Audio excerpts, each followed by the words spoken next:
So let's just have a look at some numbers that we have here. So first one, 3 tens. There are no ones, so 3 tens, it is the number 30. Next number we have 5 ones. Remember, we're using dots or squares for ones. 3 tens.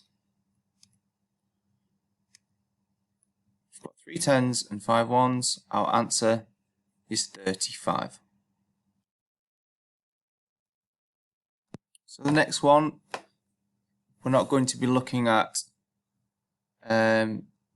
jottings or tens and ones. We're going to be looking at other things that would be have value of tens and ones. So in this example, we just have English money where we have 3 1p's, but remember we're just looking at the value, so it's just 3 ones. We have 6 10p's, but remember just the value, so it's 6 tens, and 3 ones, 63. So here we have two numbers here.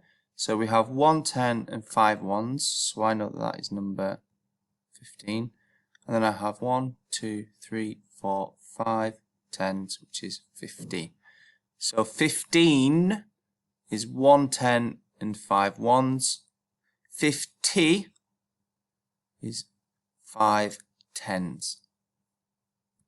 So again, looking at that, we know that 15 is 1 10 and 5 ones.